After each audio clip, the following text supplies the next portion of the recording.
The horse fell Oh hard on the dusty my main street of God. Copper Ridge. Her name was Bella, and she was the color of burnt sand. Her ribs showed through her coat like prison bars. She had not eaten well food in 3 weeks. She had not drunk clean water in longer. Now she lay in the middle of the street, breathing shallow and slow, while the sun beat down on her like a hammer. Nobody moved. It was late afternoon. The sky was turning orange and red. A hot wind blew dust across the empty street. Store owners stood in doorways and watched.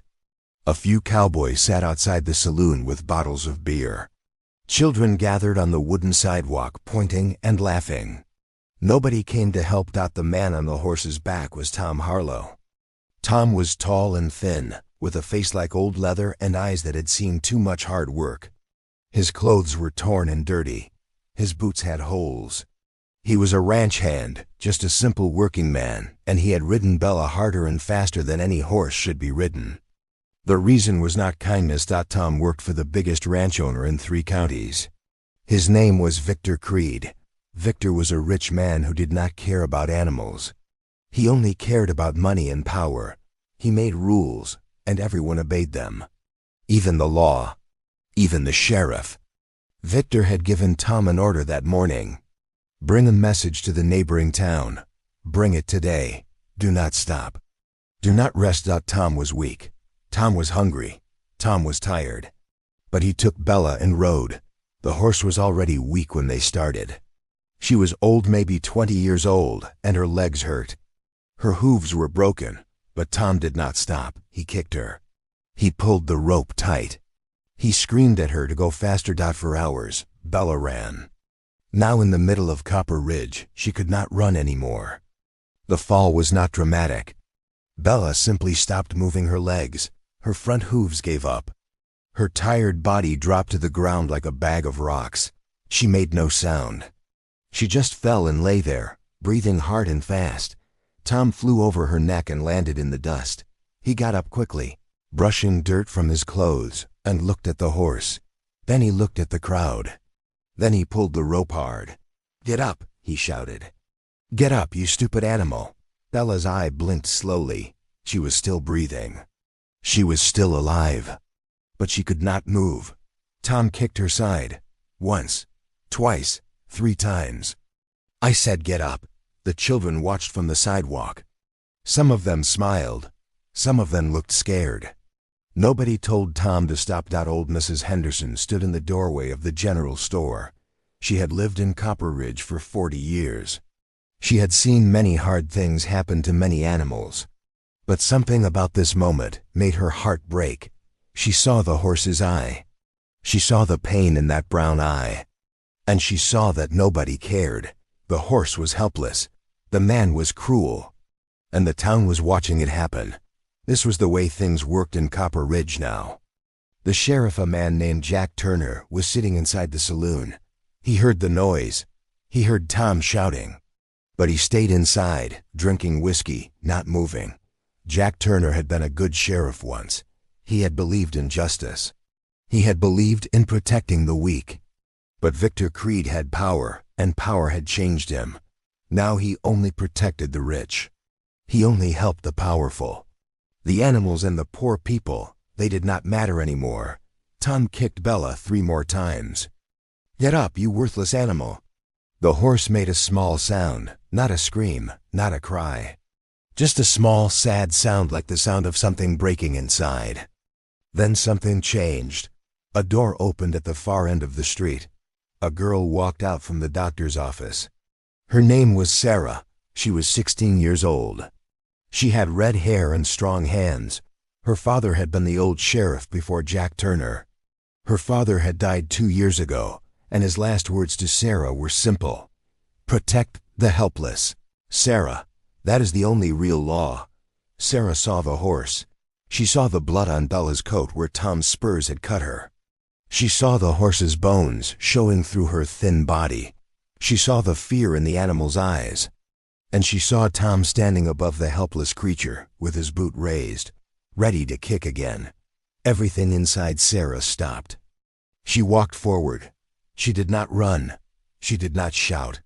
She simply walked toward Tom and Bella, her boots making sound on the wooden sidewalk. The crowd noticed. The children stopped laughing. Tom raised his boot to kick again, but then he saw Sarah walking toward him. He stopped. "Don't do that again," Sarah said. Her voice was quiet but strong. Tom laughed. It was a mean laugh. "This is not your problem, girl. Go back inside. I said don't do that again. She's a horse. Victor Creed says I can do what I want." Sarah knelt down beside Bella. She put her hand on the horse's neck. The horse was trembling. Her skin was hot. Her breathing was fast and weak. Sarah could feel her heart beating like a bird trapped in a cage. "This horse is dying," Sarah said. "Look at her. Really look at her. She cannot run anymore. You cannot make her run. All you can do is kill her slower or faster." Tom kicked at the dust. "That is not my problem. I have a job. Victor wants to hurt things because he likes the power," Sarah said. "But you do not have to help him." Tom looked at her. For just one moment, something in his hard face changed. He looked like he might be human after all. He looked like he might care. But then the moment passed. "I do what Victor says," Tom said, "or I do not eat. Those are my only choices." He pulled the rope hard. Bella's head lifted slightly, but her body did not move. She could not move. She was broken. Sarah stood up. "Then I choose for both of you," she said, and she walked to the saloon door. She was going to get the sheriff. She was going to make someone help. She was going to make someone care. Inside the saloon, Jack Turner sat alone, trying not to hear the sounds from the street. But Sarah was coming, and nothing in Copper Ridge would ever be the same. The saloon was dark inside. Thick wooden beams held up the ceiling. Bottles of whiskey and beer sat on shelves behind the bar. The smell of smoke and old wood filled every corner. Sunlight came through the windows in thin golden lines, and dust floated in those lines like small ghosts. Sheriff Jack Turner sat alone at a corner table. He was a big man, wide shoulders, strong arms, a face that had once been kind. But now his face showed only tiredness. Empty whiskey glasses sat in front of him. One full glass was in his hand. He was not looking at anything. He was just sitting, drinking, trying to forget. He heard the footsteps. Jack looked up slowly. He saw Sarah standing in the doorway. The bright afternoon light was behind her, so she looked like a shadow. Her red hair caught the sun and burned like fire. "Sarah," Jack said, his voice slow and thick. "What are you doing here? Young girls do not come into saloons." "There is a horse dying in the street," Sarah said. She did not move. She did not sit down. She stood in the doorway like a soldier. "A man named Tom is hurting her. You need to help." Jack took a drink. He looked away. "That is not my problem," he said. "She is suffering," Sarah said. Her voice was quiet but hard. "You are the sheriff. It is your job to protect the helpless." "The horse belongs to Victor Creed," Jack said. "Tom Creed's ranch hand. If I stop him, I lose my job. If I lose my job, I do not eat. Do you understand? I have a family. I have a wife. I have 2 children." Sarah walked into the saloon. She walked to his table and sat down without asking permission. "My father said something to me before he died," Sarah said. "He said, 'Protect the helpless, Sarah. That is the only real law.' He was the sheriff before you. He died protecting people. He died doing what was right." Jack's hand shook. He put down his glass. "Your father was a better man than me," Jack said. "No," Sarah said. "He was just more brave." Jack looked at her. His eyes were red and tired. She could see the pain in them. She could see that he was not truly a bad man. He was just a scared man. Fear had made him small. "You do not understand how things work," Jack said. "Victor Creed owns half of this town. He owns the bank. He owns the land. He owns the law now, me included. If I fight him, he will destroy me. He will destroy my family. And if you do nothing," Sarah said, "you destroy yourself. You know this is true. You know it every morning when you look in the mirror." Jack did not answer. He stood up and walked to the window. He looked out at the street. He could see Bella lying in the dust. He could see Tom standing above her with his boots ready to kick. He could see the people watching and doing nothing. He had seen this before, many times. A man beating a horse. A strong person hurting a weak person. Cruelty. And him, the sheriff, choosing to look away. "I was like you once," Jack said to the window. "I was brave. I believed in justice. I believed that right was right and wrong was wrong. There was no middle ground, no gray area, only black and white." He turned back to Sarah. "Then Victor Creed came," Jack said. "He was just another rich man at first. But he had power. He had money. He started buying land. He started buying people. And I learned that the world is not black and white. The world is gray. Everything is gray." "My father did not believe that," Sarah said. "Your father was shot down in the street," Jack said. His voice was cold. "Do you remember? He tried to stop Victor's men from burning down a house. The house of a poor family. Your father died, and the family still had nothing. The house burned anyway, and nothing changed." Sarah's face went white.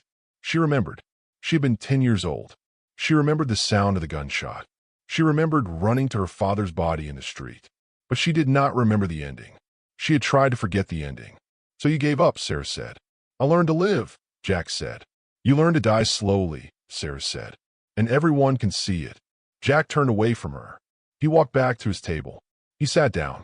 He poured more whiskey. "Go home, Sarah," he said. "Go home and lock your door. There is nothing I can do for that horse." Sarah stood up. For a moment, she said nothing. She just looked at him. She looked at a man who had given up. A man who had chosen safety over right. A man who was choosing fear over courage. Then she walked toward the door. But she stopped. "My father left something for you," Sarah said. She did not turn around. "He left it with me before he died. He said, if Jack ever forgets why he became a sheriff, give this to him." She reached in her dress pocket. She took out a small object. It was old and worn. It was a badge. Not the sheriff's badge. A different badge. A deputy's badge. It was silver and old and beautiful. "This was my father's first badge," Sarah said. "He wore it when he was young and brave. He told me he gave it to you the day you became sheriff. He wanted to remind you of who you were then, who you could be again." Jack stood up. His chair fell backward. "Where is that badge?" he asked. His voice was different now. It was shaking. "I did not have it," Sarah said. "I have his words instead. But I think you know where your old badge is. I think you know because you have looked at it 1,000 times in the dark." Jack's hands were shaking. Tears were running down his face. But he did not move. "If I help that horse," Jack said quietly, "Victor will try to destroy me." "Yes," Sarah said. "He will fire me. He will make sure I never work again." "Yes," Sarah said.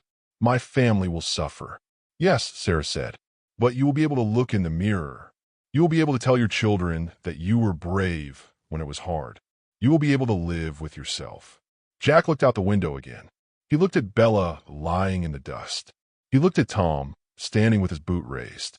He looked at the town watching and doing nothing. He took a breath. "Let's go," Jack said. The door of the saloon opened. Jack Turner walked out first. He was wearing his gun belt. His badge was pinned to his chest. He looked different now. He looked like a sheriff again. Sarah walked beside him. The sun was lower now. The sky was burning red and orange. Shadows were getting longer on the street. The wind blew dust in small circles. Everything looked like it was on fire. Tom was still standing over Bella. The horse had not moved. She was still lying in the dust, still breathing slow and shallow. Her eye was still open, but she was looking at nothing. She was fading. Soon, she would be gone. Tom saw Jack walking toward him. His face changed. He smiled a mean smile. "Sheriff," Tom said, "did you come to help me?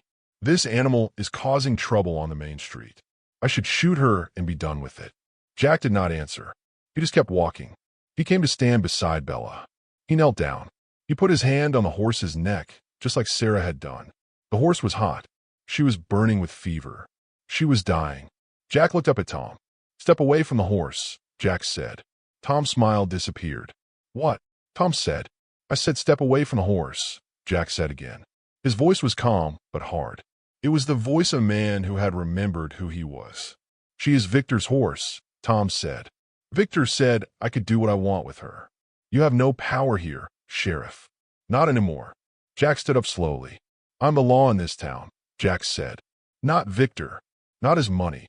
Not his men. Me. The law. and the law says you stop hurting this animal right now. Tom's hand moved to his gun. Do not do that, Jack said. His hand was already on his own gun. You will lose. People were watching now. More people had come out of stores and houses. The whole street was filling with people. They were watching to see what would happen. They were watching to see if the law still meant anything in Copper Ridge. Tom's hand stopped. You do not want to fight me, Tom said. Victor has 20 men working for him. 20 men with guns. You are one old sheriff with a girl. You think you can win? I'm not trying to win, Jack said. I'm trying to do what is right. That is all I'm trying to do. Tom laughed. It was an ugly sound. Right does not matter, Tom said. Only power matters. And Victor has the power. But Tom stepped back from the horse. Jack saw a wagon nearby. It belonged to old Mr. Murphy, who sold vegetables in the market. Jack ran to the wagon and pulled it next to Bella. Then he looked at the people watching. I need help, Jack said. I need strong hands. Who will help me? Nobody moved. The people watched, but nobody moved. They were afraid. They were all afraid of Victor Creed. Fear had made them all small and weak. Then old Mrs. Henderson stepped forward. She was 70 years old. She was thin and bent. She had white hair and wrinkled skin, but she was not afraid. I will help, Mrs. Henderson said. She came to the wagon. She helped Jack and Sarah lift Bella onto the wagon bed. The horse was heavy and weak, but the three of them managed it slowly and carefully. Other people started to help. Young Marcus, who worked at the livery stable, came forward. Then his brother. Then 2 other men from the town. Soon there were 8 people helping. Slowly, carefully, they got Bella onto the wagon. Jack took the horse's rope. We are taking this horse to the doctor, Jack said to Tom. You can tell Victor Creed whatever you want. But this horse is not his property anymore. This horse is the property of Copper Ridge. She is under the protection of a law. Tom's face turned red with anger. You are making a big mistake, Tom said. Victor will kill you for this. Maybe, Jack said, but I will die having done the right thing. That is better than living the way I have been living. Jack started to walk with the wagon. That is when the horses came. 5 riders came down the street at full speed. Dust flew everywhere. The sound of hooves was loud and fast. The people on the street scattered, running to the sides, getting out of the way. The riders were Victor Creed's men. They stopped in front of Jack, blocking his way. The leader was a man named Cole. He was tall and mean-looking. He had a scar across his face and cold eyes. Sheriff, Cole said, Victor wants that horse back. The horse stays with me, Jack said. That was not a request, Cole said. His hand was on his gun. Jack's hand moved to his gun too. If you draw that gun, Jack said quietly, people in this town will know that Victor Creed does not believe in the law. They will know that he runs this town like a king. They will know that their sheriff is real or he is nothing. Cole's eyes were hard and cold. Victor does not care what people know, Cole said. But I do, another voice said. Everyone turned. A woman was standing on the porch of the general store. She was Cole's sister. Her name was Margaret. She was beautiful and strong. She had lived in Copper Ridge her whole life. I care, Margaret said. That horse is suffering. That man, she pointed at Jack, is trying to help. Victor Creed is wrong. This town is wrong for following him. Cole looked at his sister. His hand dropped from his gun. You do not understand, Cole said to her. I understand perfectly, Margaret said. She walked down from the porch and stood beside Jack. I understand that we have been letting a bad man make us into bad people. I understand that we have forgotten who we are. Other people stepped forward now. Not many, just a few, but more than before. Mrs. Henderson stood with Jack. Young Marcus stood with Jack. Even a man who owned the general store came out and stood beside them. Cole looked at all of them. He looked at his sister. Slowly, he turned his horse around. Tell Victor what happened, Cole said to Tom. Tell him the town has decided to change. Cole and his men rode away. Jack stood holding the horse's rope, surrounded by people who had finally remembered what courage was. The sun was setting now. The sky was turning purple and black. Soon night would come, but something had changed in Copper Ridge. The law had come back. The doctor's house was small and white. It sat at the edge of Copper Ridge, away from the main street. A garden grew in front with flowers that were fighting hard to survive in the dry heat. The doctor's name was Samuel Gray. He was old, maybe 80 years old, and he had been taking care of sick people and hurt animals for 50 years. Jack pulled the wagon to a stop outside the doctor's house. Sarah jumped down first. She ran to the door and knocked hard. "Dr. Gray," Sarah shouted. "We need help. A horse is dying." The door opened slowly. Dr. Gray came out. He was thin and bent, with white hair and glasses that sat crooked on his nose. He was carrying a medical bag, ready to help. "Bring her inside," Dr. Gray said. "Bring her to the back room where I keep the animals." Jack and the men who had helped lifted Bella carefully from the wagon. The horse was light now, too light. All the weight had melted away from her body. She was just bones and skin and a struggling heart. They carried her to a clean room with fresh hay on the floor. They laid her down gently. Dr. Gray began his work. He checked her legs. He listened to her heart. He looked at her eyes. He touched every part of her body with his old, careful hands. "She is very sick," Dr. Gray said. "Very weak. She has been starved for a long time, and she has been worked too hard. Her legs are damaged. Her hooves are infected. Her heart is struggling. Will she live?" Sarah asked. Dr. Gray did not answer right away. He just kept working, giving Bella water to drink, applying medicine to her cuts and broken hooves.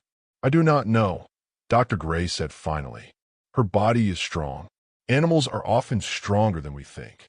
But her spirit is tired. Very tired. If she wants to live, she might live.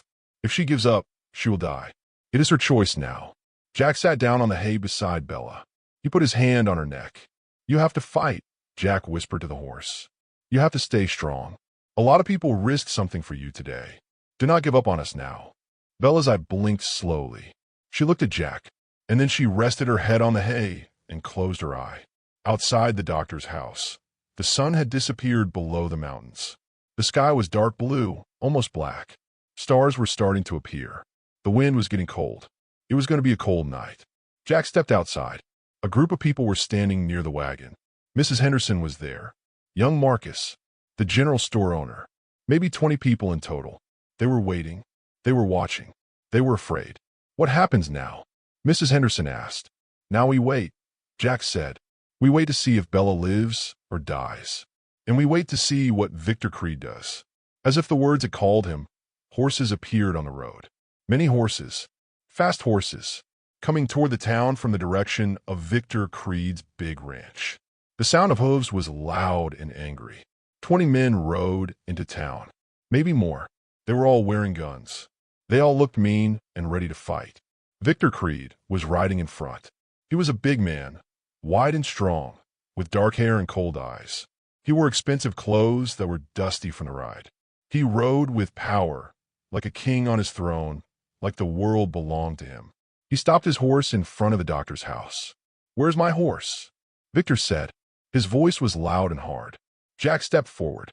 "The horse is inside," Jack said. "She's being treated by the doctor." "That horse is my property," Victor said. "You had no right to take her." "That horse belongs to me." "That horse belongs to no one," Jack said. "That horse is a living creature. And in my town, living creatures have rights. They have the right to not be starved. They have the right to not be beaten. They have the right to live." Victor laughed. It was a terrible laugh. It sounded like rocks being crushed. "Your town," Victor said. "Sheriff, this is MY Town. I own it. I own the land. I own the buildings. I own the people, including you." "No," Jack said. "You do not own me anymore. I'm a law here, and I am done taking your orders." Victor's face turned red. "You are fired," Victor said. "You are no longer the sheriff. I will find a new sheriff. Someone who understands how things work. Someone who understands that money and power are the only things that matter." "Then find your new sheriff," Jack said. "But until you do, I am still the law in Copper Ridge. And my law says you will not hurt animals or people anymore." Victor's men moved their horses forward. They surrounded the doctor's house. They surrounded Jack and the people standing with him. They had guns and numbers and power. Jack's hand was on his gun. "If you draw that gun," Victor said, "my men will shoot you down. They will shoot down everyone here. And nobody in this town will stop them because nobody is brave enough." But he was wrong. Young Marcus stepped forward with a rifle. Mrs. Henderson picked up a rock. The general store owner stood beside Jack. More people came out of their houses. They were afraid, very afraid, but they came anyway. "We are brave enough," Sarah said.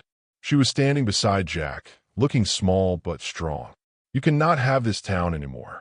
You cannot have us anymore." Victor looked around at the people. He saw their fear, but he also saw their determination. He saw that something had changed. The people of Copper Ridge had remembered who they were. For a moment, Victor said nothing. Then he turned his horse around. "Keep the horse," Victor said coldly. "The horse is worth nothing to me. But remember this moment, Sheriff. Remember this moment of your courage. Because I will remember it, and I will make you pay for it. Everyone in this town will pay." He rode away. His men followed him. The sound of hooves disappeared into the darkness. The road became quiet. The night became still. Jack stood in the darkness, breathing hard, understanding that something terrible was about to begin. But it was a beginning that was necessary. Inside the doctor's house, Bella was still fighting to live. And in Copper Ridge, the people had finally chosen to fight too. 3 weeks passed. 3 weeks of waiting. 3 weeks of fear. 3 weeks of wondering if Bella would live or die. 3 weeks of wondering if Victor Creed would return with more men and more violence. The doctor's house became a meeting place for the people of Copper Ridge. Every day, people came to see Bella. They brought food and water. They brought medicine and hay. They brought hope. Sarah came every morning and every evening. She talked to Bella. She told the horse stories about the town. She told her that people cared. She told her that she was not alone. Slowly, something changed. Bella began to eat more. Her eyes became brighter. Her breathing became stronger. The fever disappeared. Her cuts and bruises started to heal. The life that had been draining away from her began to come back. By the 3rd week, Bella could stand. She was weak and shaking. Her back legs were still damaged. She would never run fast again, but she could stand. She could walk, slowly and carefully, around the doctor's yard. Dr. Gray smiled when he saw her standing. "She will live," the doctor said to Jack and Sarah. "Her body is healing, and her spirit has come back. That horse wants to live. She has decided to stay with us." Jack and Sarah stood together, watching Bella walk in the yard. The horse moved slowly, carefully, with pain in every step. But she moved. She was alive. "What will happen now?" Sarah asked Jack. Jack did not answer right away. He was looking at the road, watching for Victor Creed's men. For 3 weeks, they had not come back. For 3 weeks, that had been quiet. But Jack knew it would not last. That night, riders came. Not Victor's men this time. Different riders. They came from the neighboring town of Silverton. They came fast and hard, and they stopped in front of the sheriff's office. Jack was waiting for them. The leader was a man named Richard Parker. He was the sheriff of Silverton. He was tall and strong, and he carried himself like a man who had seen many troubles. "I came to tell you something," Richard said to Jack. "Victor Creed was arrested yesterday." Jack's heart stopped. "Arrested?" Jack said. "By who?" "By the territorial marshal," Richard said. "They found evidence. Victor Creed has been stealing land from people. He has been forging documents. He has been bribing judges. He has been doing illegal things for years. The territorial marshal has been investigating him for a long time. Your stand against him helped. It showed people that they did not have to be afraid anymore. People started talking. People started telling the truth." Jack could not speak. He could only listen. "Victor Creed is in prison now," Richard continued. "His ranch is being seized. His money is being taken. Everything is being investigated. The territorial marshal wanted me to come tell you that what you did was brave. What you did helped bring a criminal to justice." Richard rode away after that, disappearing into the darkness. Jack stood in the street, understanding that something miraculous had happened. The bad man had lost. Good had won. It was not always the way things worked out, but this time it had. The next morning, the whole town knew. People came out of their houses smiling. They came to Jack and shook his hand. They thanked him for being brave. They thanked him for remembering what a sheriff was supposed to do. Tom, the man who had beaten Bella, was fired. Victor Creed's ranch was taken over by the government. A new kind of order was coming to Copper Ridge. A new kind of law. A law that protected everyone. The rich and the poor, the strong and the weak, the people and the animals. But the most important thing happened in the doctor's yard. Sarah was standing with Bella, showing the horse to the people of the town. Bella had been cleaned. Her coat was shiny again. Her eyes were bright. She was still weak, still walking slowly, still healing. But she was alive. She was beautiful. She was alive. Jack walked over to Sarah and Bella. He put his hand on the horse's neck. Bella turned and looked at him. Her eye was soft and trusting. She remembered. She remembered the man who had stopped the beating. She remembered the hands that had lifted her onto the wagon. She remembered that someone had cared. What will happen to her? Jack asked Sarah. She will stay here, Sarah said. Dr. Gray said she can live in the backyard. She can rest and heal completely. And when she is strong enough, she can come to my house. I want to take care of her. I want to give her a good life. Jack nodded slowly. That is good, Jack said. That is the right thing. Sarah looked up at him. You know, Sarah said, my father would be proud of you. He would be proud of what you did. He would be proud that you remembered how to be brave. Jack's eyes filled with tears. For 3 years, he had felt like a failure. For 3 years, he had believed that he was a bad man who had forgotten who he was. But Sarah, a young girl with red hair and strong heart, had reminded him. She had shown him that it was never too late to change. It was never too late to do what was right. Thank you, Jack said to Sarah. Months passed. Bella grew stronger. Her legs healed. She began to run again, slowly at first, then faster. She would never run like other horses. Her back legs would always be a little bit weak. But she could run. She could play. She could be happy. She went to live at Sarah's house. Sarah built a special stable for her with clean water and good hay. She rode Bella slowly on quiet trails. She talked to her and sang to her. And Bella became the strongest, gentlest horse in Copper Ridge. A year later, there was a celebration in the town. It was for Jack Turner. It was to remember the day he became sheriff again. The day he chose to be brave. The whole town came. They brought food and music and laughter. Jack stood in the middle of the street, surrounded by people who loved him. Sarah came with Bella. The horse walked down the middle of the main street. She was beautiful and strong. She carried her head high. She was no longer the broken, suffering animal that had collapsed in the dust. She was alive because someone had cared. She was alive because the town had remembered how to be good. Jack walked over to Bella and Sarah. Hello, old friend, Jack said to the horse. He put his hand on Bella's neck. Bella made a small sound, a happy sound, and rested her head against Jack's shoulder. Sarah smiled. My father was right, Sarah said. He said that protecting the helpless is the only real law. He was right. Jack looked at this young girl who had changed everything, who had walked into a dark saloon and brought him back to the light, who had shown a whole town how to be brave. Your father was a good man, Jack said, but I think his daughter is even better. Sarah laughed. Above them, the sun was setting. The sky was burning red and orange. The wind was warm. And in Copper Ridge, a broken horse and a broken sheriff and a brave girl had shown that change was possible. That justice could win. That kindness was stronger than cruelty. That love was stronger than fear. And in that moment, as the sun set on the Wild West, everything felt right. Everything felt like home. The end.